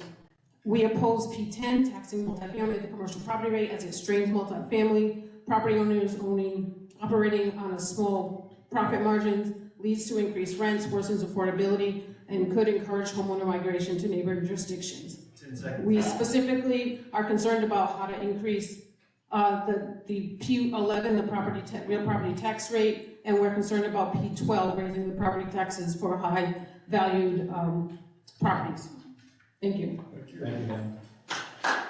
Then we have Erica Washington. Thank you, Ms. Washington. Thank you. I am with DCBIA and Senior Director of DCBIA and a Ward 5 resident. Tonight I wanted to go over a few proposals. Regarding Proposal P2, we are concerned it will not lead to intended result of lower appeals. The proposal before you does not detail in full the process that would need to be implemented or what appeal structure needs to be in place. This proposal should be added to the P3 working group with the other assessment-related ideas and not a standalone proposal. Regarding proposal P6, we do not recommend DC adopt a new land tax or split rate tax. Please keep in mind that DC does not have the same zoning structure as other jurisdictions, and even in historic districts here, property owners are limited by what they can build. Also, given availability of capital today, we are concerned that lenders will pass on DC opportunities if changes jeopardize their return on investment. Moreover, P6 incorrectly assumes that this is a straightforward policy that entails no administrative burden. For example, the ability to properly attribute the right amount of land for mixed-use properties or even condos is a concern, along with the natural consequence of more appeals just on land assessments alone, thus creating more of a burden on OCFO, RIPTAC, and the courts. As you see in a sample of properties we highlighted in our testimony, the varying impacts on individual buildings, some will see some increases and some will see some tax less. But for example, a retail anchored shopping center in Northeast will see a 20% increase in their taxes, whereas the food and arts market in Capitol Hill will see a double increase at 12% in their taxes. So while P6 aims to be revenue neutral for the city, that goal is not applicable to all individual taxpayers across the city. And regarding proposal P8, we encourage the district not to adopt that proposal, but encourage the commission to suggest that DC vacant tax laws are amended so that the permit process is considered when a building is going through that. 10 seconds. And as you review and update corporate taxes, we ask you to reestablish a liquidation exemption for unincorporated businesses. And lastly, we support the SALT workaround proposed in P8. Thank you for the opportunity. Thank you, Ms. Waddle. Time J. Castro. I'm Tanya Castro. Sorry, misspelling. No worries. Let's have a J. I am the chair of the DCBIA OCFO agency working group, and I'm also a lawyer, and I've been doing real property tax assessment work in the city for almost 40 years. We've submitted written testimony, so I'm going to focus my comments tonight on E2. We don't think that the implementation of this recommendation is going to lead to the intended results of fewer appeals, because it doesn't address the real issue, which is the methodology that OTR uses in valuing commercial property. This proposal is based on the assumption that OTR would have more current income and expense information at its disposal than finalizing assessments if it had the additional time. However, as it currently stands, when taxpayers submit their income and expense forms in mid-April, OTR doesn't finish their analyses until October. So moving it up to May is not going to help them get their values more accurate. We note that surrounding jurisdictions have notice and appeal deadlines that are similar to the current schedule in DC, and those jurisdictions are able to issue accurate assessments with very low appeal rates. The high level of appeals in commercial assessments in the district is not the result of dated information, but rather an assessment methodology. For example, the model for valuing office buildings has no way to account for lease-up costs, including the cost of tenant improvements, free rent, and leasing commissions, all of which are costs to landlords in leasing office buildings. Nor does the model allow for high vacancies. We have one case that the office building's been vacant for almost 5 years, but the district keeps assessing it as if it was 85% occupied. They've had the income and expense form every year. Having the more current information is not going to change that result. We note that the surrounding jurisdictions' assessment methodologies do allow for lease-up costs and excess vacancy losses, which is why they have lower appeals.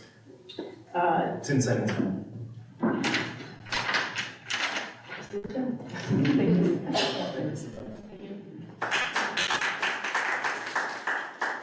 We have Michael Ciccarelli.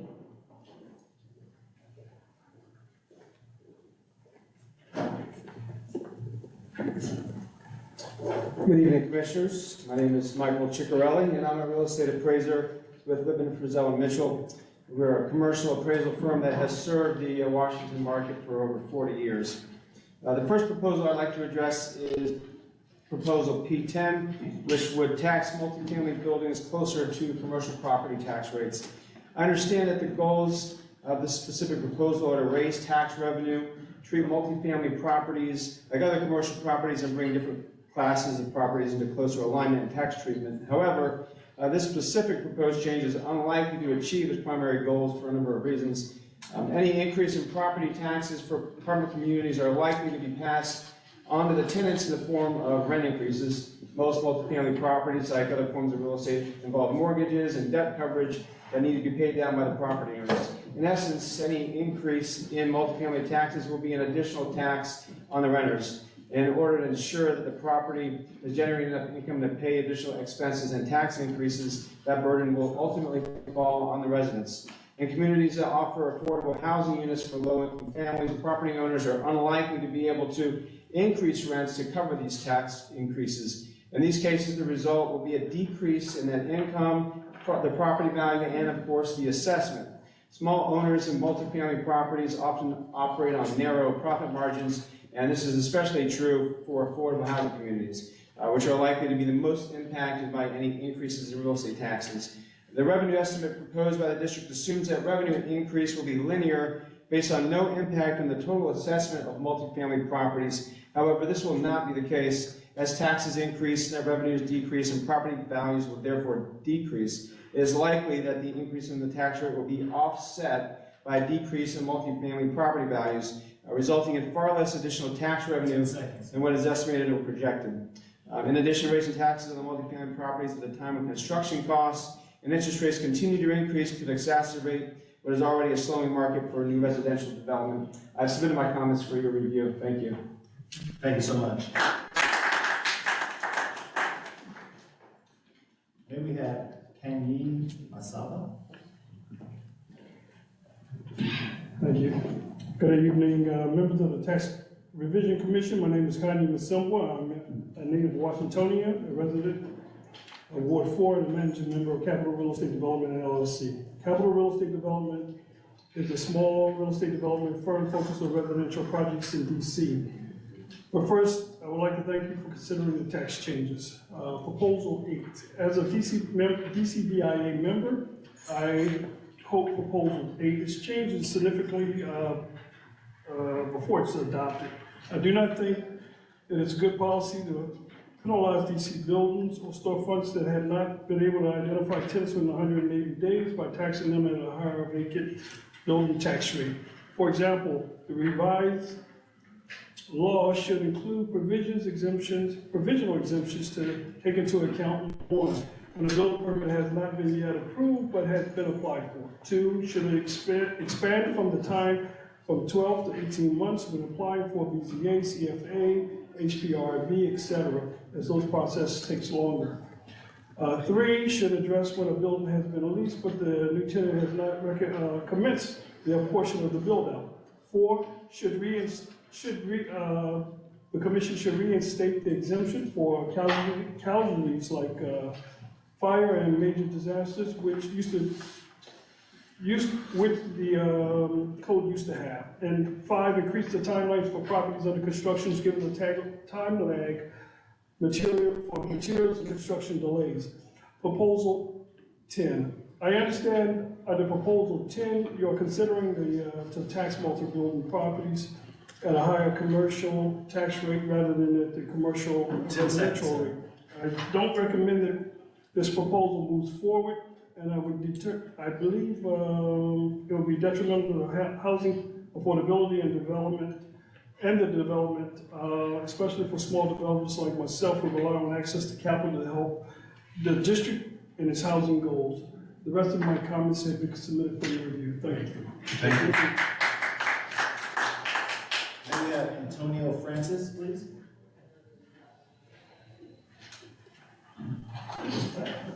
We will move to Maya Shepherd. Thank you, Ms. Shepherd. Good evening. My name is Maya Shepherd, and I'm an attorney with Legal Counsel for the Elderly. I'm here on behalf of both LCE and Legal Aid DC. We are free legal services providers, and a piece of our work is the defense of low-income DC residents facing foreclosure of their homes. LCE also runs a Schedule H clinic. So I first want to discuss P15. We strongly support this proposal, and we think that it should be expanded to include heirs. who are otherwise eligible to receive these deductions. Heirs living in the home of a loved one who dies are often eligible for the deductions in their own right, and the probate process can often take 2 to 3 years or more.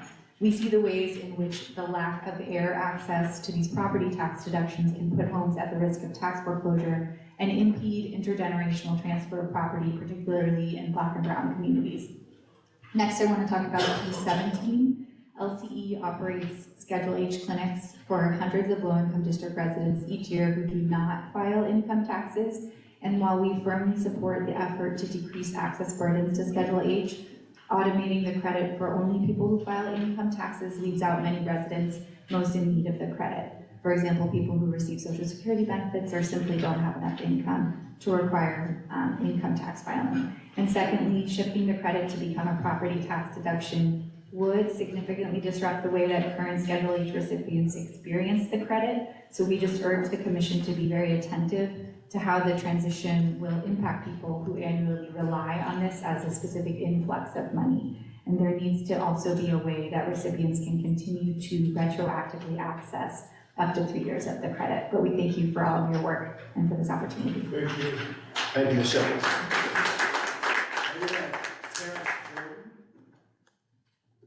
Terrence Jordan. We will move further to Charlotte Simpson.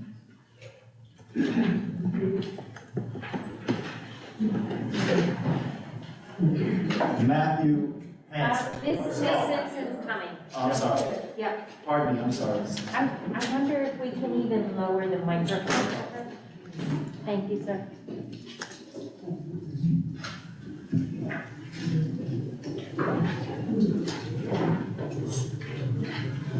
Ms. Simpson, let me know if this is comfortable for you. That should be good. Everybody speaking needs to adjust the mic because I've heard very little back there. It sounds like wah, wah, wah, wah, wah. I hope the commissioners heard it. Okay. I'm Charlotte Simpson. I'm just a senior citizen, homeowner, resident of the district. My concern primarily has been the development that's happening in the District of Columbia, the housing, and where we have so many people who are basically struggling to have a place to go out of the elements, and why we have so many people who are homeless. We have developers coming into the city, building all of these cracker box, I'm sorry, but these are my feelings, not anybody else's. And they are condominiums that are not high quality, at least not in my neighborhood, Ward 5. They've come in and torn down at least 5 houses, single family, nice homes in Brooklyn that have been in existence for over the 55 years that I've been here.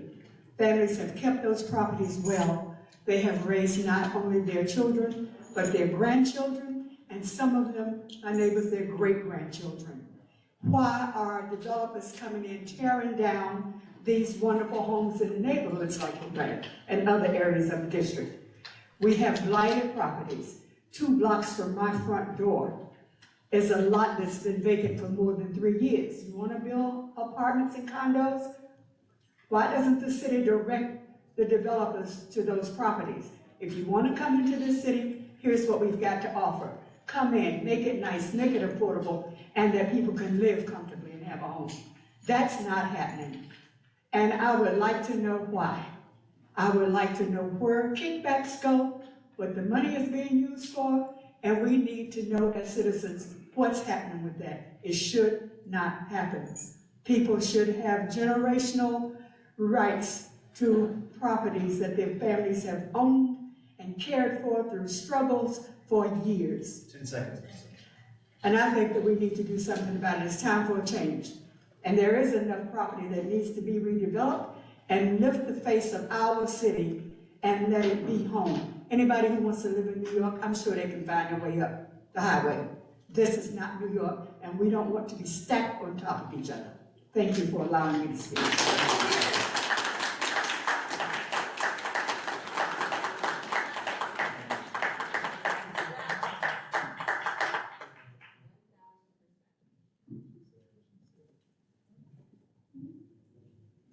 We will move forward to Matthew Hanson. Thank you, Mr. Hanson.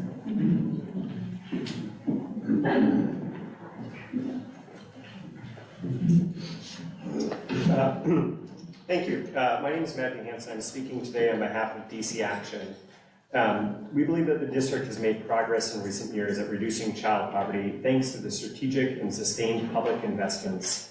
Unfortunately, DC still has one of the most extreme racial and economic inequalities in the country. The negative effects of poverty, housing insecurity, hunger, and inadequate access to opportunity for children and families cannot be overstated. To combat the hardships facing district families, DC Action strongly supports making changes to the tax code that will raise new and sustainable revenue to expand the child care tax credit, raise SNAP benefits, guarantee universal affordable child care and out-of-school time programming, provide direct cash assistance to low-income families, and end youth homelessness, just to name a few priorities. We understand that collectively, these priorities will require substantial public resources, public investments, and this is on top of the budget pressures that we are already facing as a district, like paying our fair share for Metro, raising educator pay and ending homelessness for all residents, and improving the reliability of basic services. The district must be all in on a tax system that is focused on meeting human needs and ending intergenerational poverty. Yes, the tax code is in need of modernization and simplification, but any change must prioritize progressive revenue generation strategies that enable the district to make meaningful investments in programs and services that provide resources to Black and brown children and families, in particular those who live in neighborhoods with a historic underinvestment due to systemic racism. The district's competitiveness, vibrancy, and economic resilience depend on implementing priorities for the district that root out poverty and inequality. Thank you for your time tonight.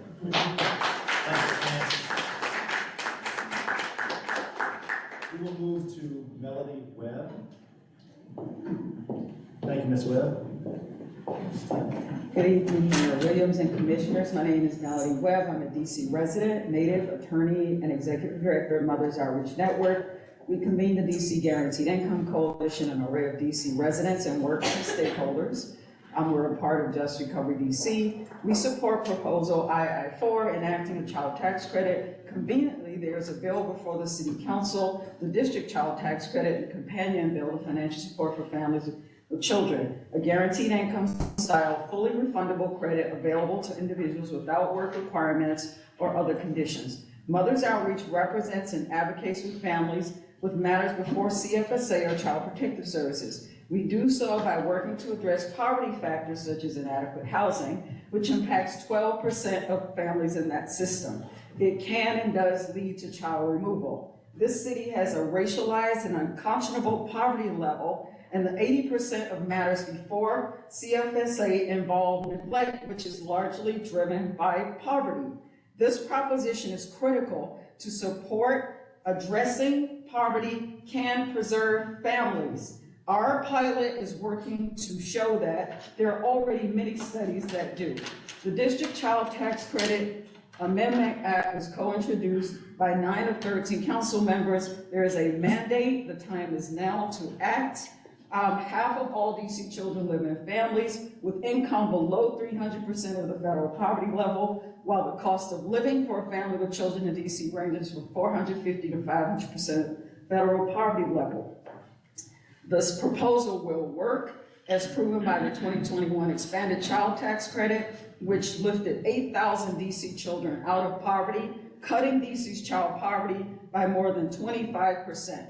We should keep a pace with the 9 states that have already created their own and the 2 that have expanded theirs. So give families a real chance at breaking the cycle of poverty and preserving their integrity. Thank you. Thank you.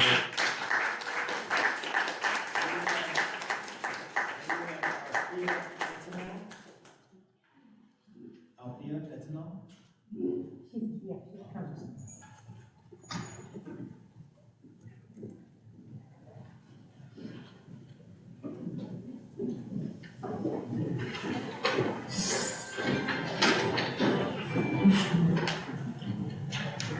Good evening, DC Tax Commissioners, thank you for taking the time out of your busy schedule to listen and hear concerns this evening. My name is Alethea Etanoff. I'm a Ward 8 resident, homeowner, and the home-based business owner of POC Learning Academy. I'm asking the Commission to consider the already costly tax burdens placed on home child care facilities without equal pay to match centers for the city's subsidized children. The city has gained great strides in reaching pay parity for teachers in the early childhood education field. However, when tasked with ensuring facilities are paid equally, regardless of the setting for children's service, we were left out of the equation but expected to meet the same costs. I'm asking the Commission not to make the same mistake and reduce compliance burdens for home-based small businesses, and specifically those in the early childhood education field, childcare. Thank you for letting me speak. I stand in solidarity with Just Recovery DC.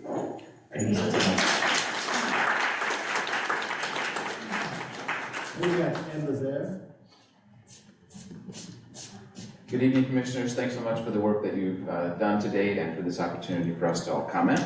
I want to first urge you all to adopt recommendations that are revenue neutral as a whole. A package that has a net cost would be a drift into budget policy by limiting funding for services, which is just not your purview. Also, a revenue neutral package is something that could be adopted and implemented right away, while a package that has a steep cost could not. I urge you to discourage any use of tax cut triggers, as happened with the last tax commission. Any trigger, whether it's for a tax cut or a spending increase, is unwise because it binds future budget decisions potentially for years. Second, I encourage the Commission to limit its recommendations, following its principles, to things that are proven to have a substantial positive impact. That may sound obvious, but some of the proposed recommendations, such as a deep cut in the corporate income tax rate, would be costly with no evidence of any benefit to the city. Whether it's a tax cut for businesses or a tax change for individuals, it should be targeted as much as possible with clear signs that it would make a difference. On the revenue-raising side, I urge the Commission to adopt the business activity tax proposal that's been considered. It would close a huge gap in DC's tax system, namely that professional service businesses, such as law firms, are not covered by any business income tax. It will be a low rate, have minimal impact on economic activity, and be easy to administer. I also encourage the Commission to recommend a variety of increases in taxes on households of very high income or wealth, in recognition that current federal and DC policy enable wealth to go untaxed or taxed at lower rates. This should include phasing out itemized deductions faster, raising capital gains taxes, ending the stepped-up basis for capital gains, establishing graduated rates in the property tax, and lowering the estate tax exemption. On the revenue-reducing side, I urge you to follow the recommendations of so many people of using the power of the tax system to reduce poverty by creating a refundable child tax credit and strengthening the earned income tax credit, including allowing people who claim the EITC to take it as a lump sum rather than a monthly payment. I'll conclude by saying I support the proposals to reform property tax assistance by expanding Schedule H, limiting property tax aid that is age-based, and limiting broad-based tools such as the homestead deduction and assessment cap. Thank you very much. Thank you, sir.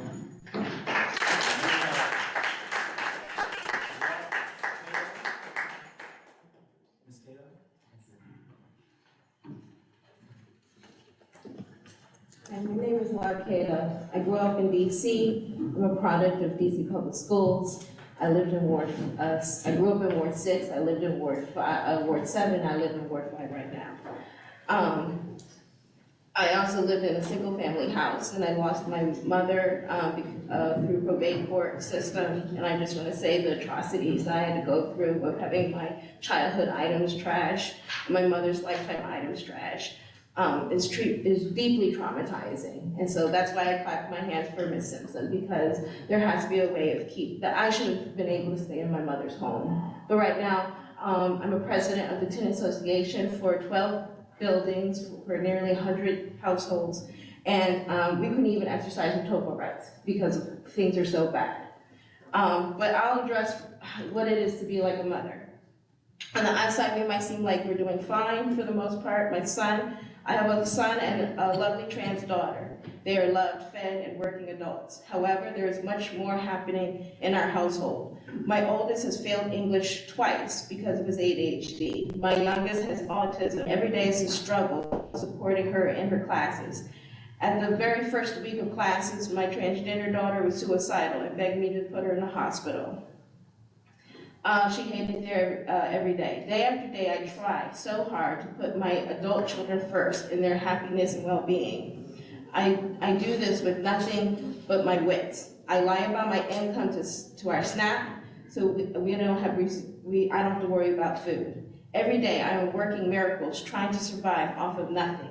This is not a life worth living at this rate. My family is fighting a depression.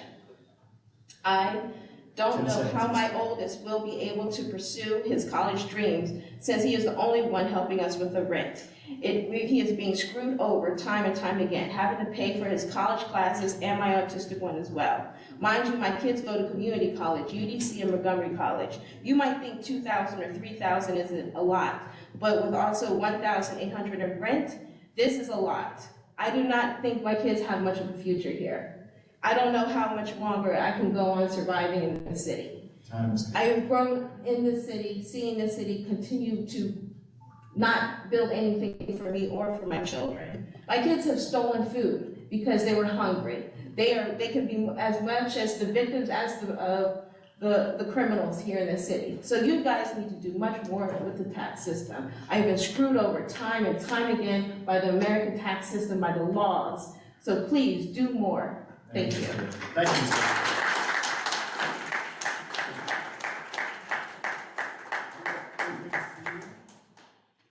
Ms. Adrian Sneed. Richard Benjumia.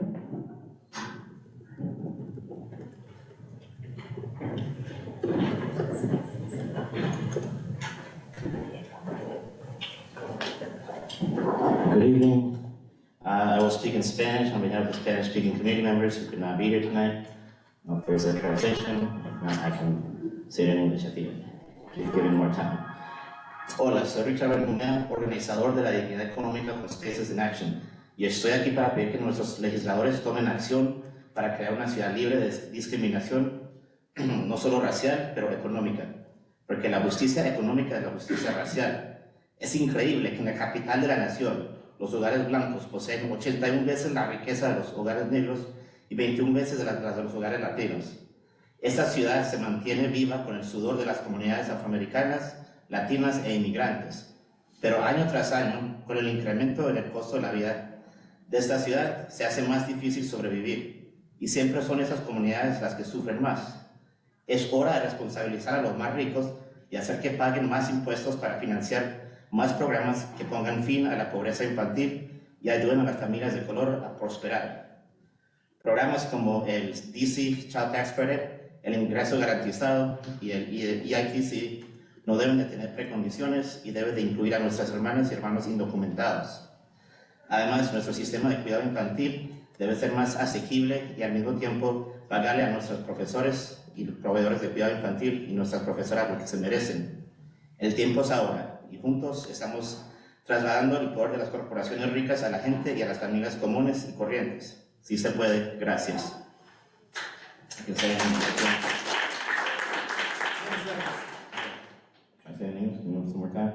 Hello, I'm Richard Benjumea, Economic Unity Organizer with Spaces in Action, and I'm here to ask our legislators and the Commission to take action to create a city free of discrimination, not only racial but economic, because economic justice is racial justice.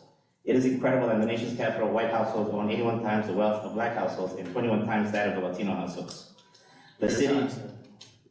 Okay. But you can submit the English. I will do the English submitting. Thank you, sir. Appreciate it.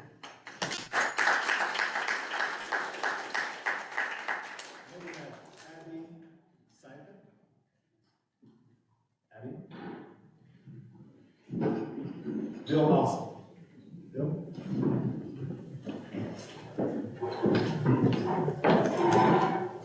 Thank you. I believe I'm the last testimony, and I'll keep this short. I am a resident of the District of Columbia and a real estate developer, retired, still in owner situations in Washington. I have a caution that I wanted to emphasize, and then a strategy. I firmly believe that the district in today's evolved economic environment is laboring under a combination of taxes, regulations, and market forces a lot of market forces that are materially jeopardizing the district's economic competitiveness. And my thought is to suggest a strategy for the commission, being that after I reviewed the range of the current tax policy proposals being considered by the commission, an approach would be for the commission to prioritize and approve the policies and innovative proposals. I like the concept of innovative proposals in the commission's guidelines that improve our economic competitiveness vis-a-vis our surrounding jurisdictions, facilitate stronger business, job growth, and creation, and encourage people who are entering or are at their peak earning ages to remain in the district through competitive income, capital gains, and inheritance taxes. Thanks for your consideration. Thank you, Bill. Thank you so much, sir. Thank you all for your testimony and your feedback to the commission. I want to give you a hand because we are at 8:55 time.